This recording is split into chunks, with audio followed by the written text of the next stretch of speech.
escutando música da melhor estirpe. Estamos aqui com Griven Nachtwerk, músico de Jacareí, vai falar um pouquinho sobre o lançamento do álbum dele. Pega pra gente, por favor. Asgalon. Vacuum of Existence Album. Bem, esse lançamento é um álbum baseado musicalmente nos estilos Dark Synth, Dark Dungeon Music, Dark Ambient e Ambient Music. É um álbum praticamente instrumental, um estilo que não é muito popular e é isso aí.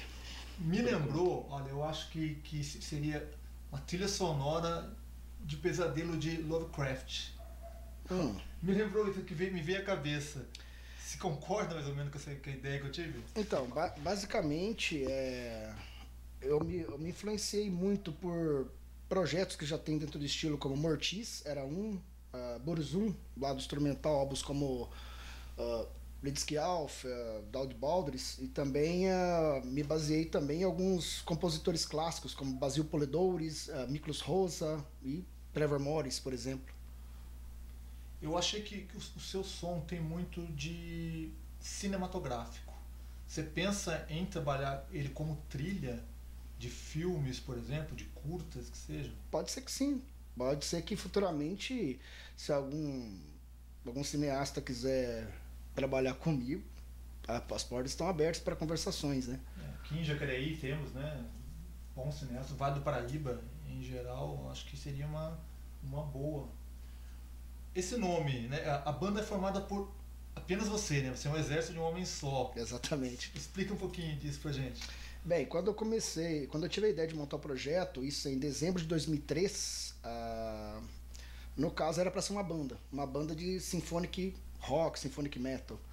Então, entre dezembro de 2003 até mais ou menos agosto de 2007, eu tentei conseguir membros para, de certa forma, compor o line-up da banda. Só que acabou que não deu certo, eu fiquei muito chateado na época e acabei colocando o projeto na geladeira. Então, isso em 2007. Então, aí quando chegou 2018, aí eu tive a ideia de voltar sozinho com o projeto mesmo. Lógico, mudei completamente o estilo musical, né, a linha musical a seguir, e a partir daí, o resultado disso tudo foi o debut Vacuum of Existence.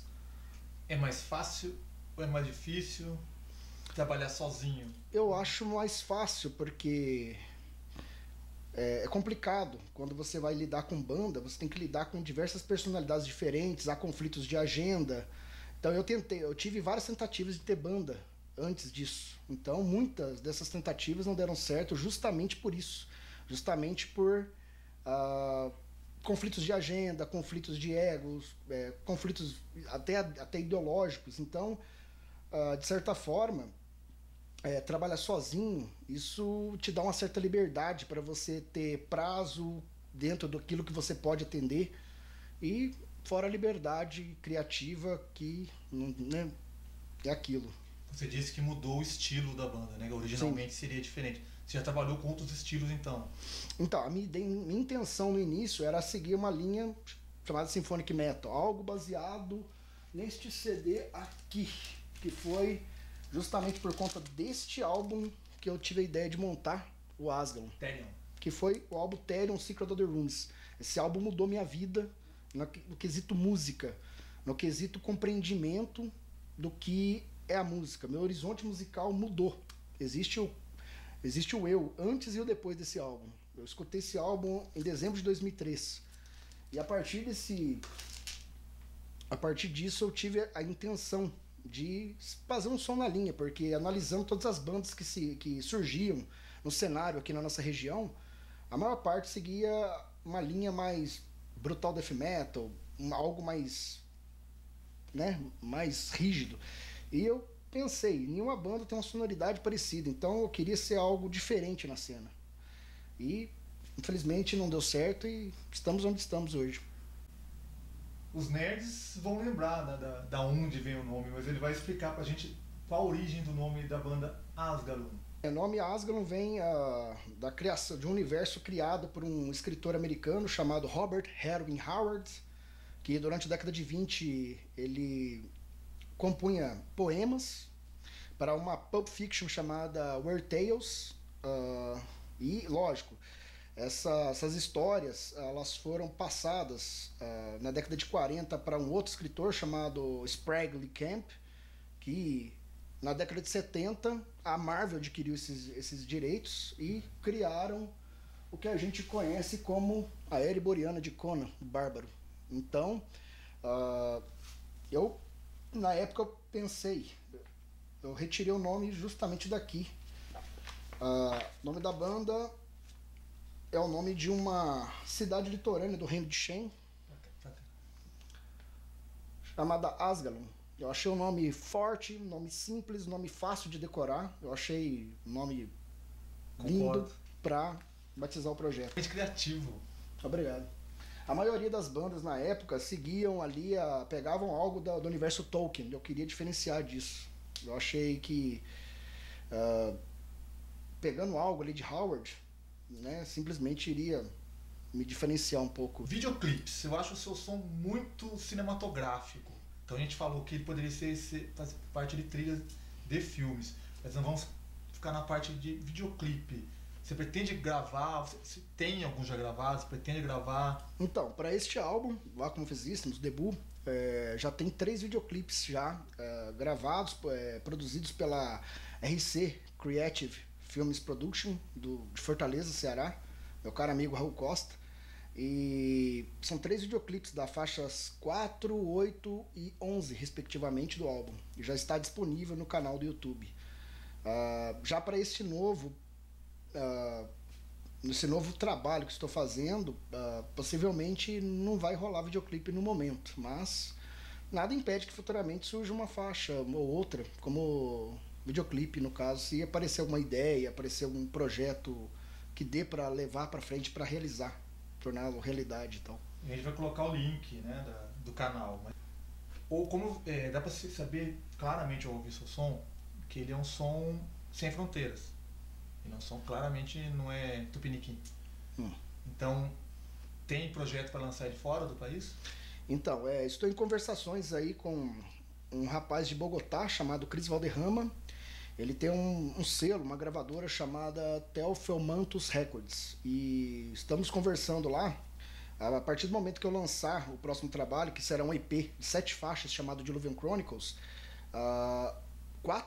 esse projeto terá 4 faixas bônus que irá sair exclusivamente através desse selo, em formato de vinil 7 polegadas. Então, provavelmente aí, quem se interessar, comprar o álbum e quiser o material extra, no caso, vai ter que procurar aí, no caso, o contato dessa gravadora, desse selo, né? Então já temos um segundo álbum, um EP no caso, um álbum no forno. Exatamente. Para 2020. Exatamente. Pretendo lançá-lo em julho deste ano, 2020. Já o debut, vai sair fora do país também ou é só o segundo? Então, no caso, está sendo só o segundo trabalho. No caso, o debut, eu ainda estou vendendo, ainda distribuindo o restante das cópias que ainda restam. Acho que pretendo que ele se torne sold out até o lançamento do próximo trabalho. Merece. E vamos ver o que nos reserva o futuro. Apresentações ao vivo. Teremos algumas, ou o projeto é realmente de estúdio? Eu acho complicado tocar ao vivo, primeiramente porque é somente eu nesse projeto. Segundo, porque a forma como as faixas são compostas, em camadas, seria necessário eu ter uma orquestra para tocar as músicas. Então, eu acho inviável por esses 2 motivos e também pelo motivo principal, que esse projeto é apenas... Para mim, ele funciona como uma aventura, um hobby dentro da música. Porque minha profissão é outra. Eu sou motorista de caminhão com muito orgulho aqui nesse Brasilzão nosso. Então, eu me sinto assim, na música, como um aventureiro. Desbravador. Exatamente. Trailblazer. Nesse país, artista normalmente vai ter que ter outra profissão mesmo, porque... Por isso, não há incentivo na cultura nesse país. E trabalhar muito com pelo contrário. música não popular, Exatamente. É um trabalho hercúleo, quer dizer, é utopia querer viver disso. Exatamente. Infelizmente, acaba virando mesmo um hobby, por melhor que seja. Exatamente. Né? Isso porque eu conheço músicos formados, músicos que, no caso, lógico, todos eles têm um segundo emprego, né, para garantir sua renda, para sustentarem suas famílias, e é complicado. E pela profissão que eu escolhi, da qual eu professo, que no caso é motorista carreteiro, eu fico muito tempo fora. Então, encaixar uma agenda de shows para mim seria muito complicado. Até uma agenda de ensaio com bandas hoje em dia seria complicado. Então, rejeitei alguns convites aí para fazer teste de algumas bandas nos últimos 2 anos, justamente por conta disso aí, por conta de não ter tempo nem esquema de agenda que eu conseguisse me encaixar para corresponder às expectativas. Então, é o que infelizmente acontece. Eu tava olhando sobre a biblioteca, eu vi muitos livros do Rota Benítez. Olá. Ele vai inspirar alguma composição ainda? Já inspirou? Com certeza. Ele é um escritor maravilhoso, eu coloco hoje como meu escritor favorito. As obras dele são incríveis. Isso, né, contando aí com a saga Cavalo de Troia, que começou em 84 e finalizou agora ano passado com o lançamento de El Diário de Eliseu, e eu pretendo, né, comprar esse livro o mais rápido possível. Se demorar, vem em espanhol mesmo. Vai vir em espanhol. Eu tô quase comprando a versão em espanhol porque não tô aguentando, de ansiedade de esperar a versão em português.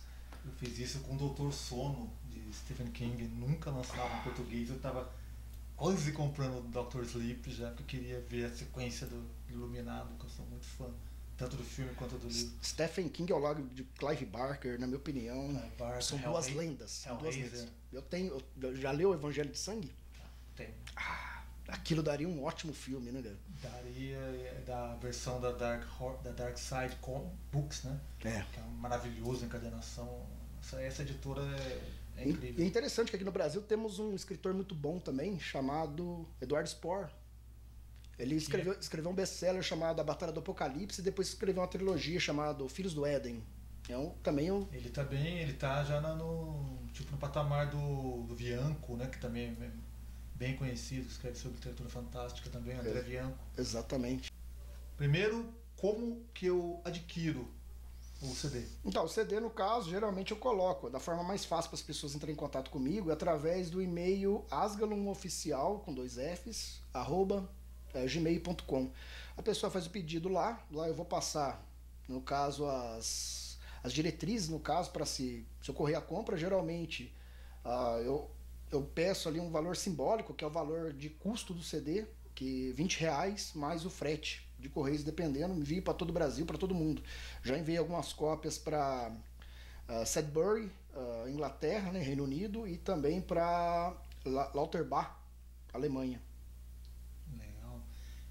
Mídias sociais, encontro trabalho, encontro em streaming? Então, no caso, mídias sociais, eu tenho o canal oficial no YouTube, que é Asgano Oficial, e acabei de montar um canal no Telegram, que acho que possivelmente é o futuro da mídia alternativa, da mídia que ainda luta por liberdade de expressão. A maioria tá totalmente migrando, já começou um processo de migração do YouTube para o Telegram. Então, justamente por conta da política de censura que está tendo no YouTube. Então, eu acabei de montando um canal no Telegram, e fora isso tem a página oficial no Facebook. No caso, facebook.com/asganoficial. O trabalho de gravação é seu, o estúdio é seu. Exatamente. É um espaço que eu montei para mim poder trabalhar. Você pensa em usar esse espaço para outras bandas também? Alugar o espaço? Não, porque, digamos assim, eu não considero isso algo profissional. Ou seja, eu não vou fazer disso profissão de fé. Ou seja, eu não tenho intenção alguma financeira com esse projeto. Então, no caso artístico. Exatamente. É 100% satisfação artística o que eu busco com esse projeto. É como um poeta que cria, é a mesma coisa. Sei bem o que ele está falando. Quer dizer, é para botar para fora algo seu, algo que a arte pede para emergir, né? Toda a frustração artística que eu tive desde a minha adolescência até as minhas últimas tentativas de ter uma banda, coisa do tipo, eu tô colocando para fora agora. Essa é a intenção com o projeto. A imagem da capa, né? É de criação de quem? Então, a ideia foi minha. Eu quis criar... eu peguei o título, né, o vácuo da existência, e tentei pensar em algo abstrato que representasse o título do álbum. Então, foi aonde eu peguei a ideia. Aí a capa, lógico, foi totalmente feita por Marcos Pagan Spirit, de Belo Horizonte, dos projetos Obscure Veil e Lunar. Então a gente é muito brother, e ele fez toda a capa, toda a arte do álbum, mas de acordo com as minhas ideias. Ele superou minhas expectativas. Uma coisa que se nota na sua página é que você adora colocar #criacionismo. E isso chama atenção, né? Em pleno século XXI, falar de criacionismo. Explica pra gente um pouquinho por que isso. Bem, eu cheguei nesse ponto de vista quando eu comecei a criticar tudo, certo? Ao contrário das pessoas que geralmente criticam uma parte ou outra, eu passei a criticar tudo. Tudo aquilo que nos é empurrado goela abaixo, principalmente nos 2 últimos séculos para cá. Eu falei, isso os povos da antiguidade tiverem certos. Então, eu estudei muito sobre mitologia durante algum tempo da minha vida, história, sempre fui fã, e eu percebi que, dentre as várias culturas que não se comunicavam na época, nas épocas da antiguidade, né, principalmente povos aqui do extremo ocidente, com os povos do oriente, e existem vários pontos em comum na linha de conhecimento, na linha de entendimento deles. E o criacionismo é a primeira delas. Por isso, dessa forma, eu escolhi o criacionismo como fonte lírica, de certa forma, para esse primeiro álbum. Foi bem o que você falou, uma fonte lírica, quer dizer, ele é a luz que dá origem ao primeiro álbum. Exatamente. E o debut, esse foi o debut. O próximo álbum ele é baseado no caso no dilúvio. Ou seja, da mesma forma que os hebreus acreditavam no dilúvio, se você for pesquisar, por exemplo, astecas, maias, até na mitologia nórdica, né, existe essa crença de que houve uma grande inundação aqui no passado. E há, no caso, estudos arqueológicos e antropológicos que provam a existência de uma grande inundação no mundo. Até próprio, no caso, evolucionistas acreditam nisso, que foi, no caso, o término da Era do Gelo, né? Que fez com que os oceanos subissem e tudo mais. Ou seja, existem diversas teorias. Eu acho isso fascinante. Essa conexão de povos das quais não tinham contato, né, na época, e terem conhecimento muito, muito igual. Eu acho isso fascinante. Entre mentes, esteve aqui em Jacareí, falando com Gribert Nachtwerk, o pai do Asgalon, conectando ideias, conectando música da melhor estirpe. Bem, quero agradecer aí a todos vocês que vieram aqui, me dando esse espaço para poder me expressar, para poder falar. Eu acho isso muito interessante, ainda mais como a gente vive num mundo em que estão tosando a nossa liberdade de expressão aos poucos e ninguém está percebendo. E é claro, né, tenho a agradecer a todos, né, os inscritos do canal Entre Mentes. E é isso aí, gente. Muito obrigado por essa oportunidade. Espero que em julho vocês estejam aqui de novo, se tudo der certo. Um novo álbum. Claro. Vocês são sempre bem-vindos aqui, gente. Muito obrigado mesmo. Te agradeço.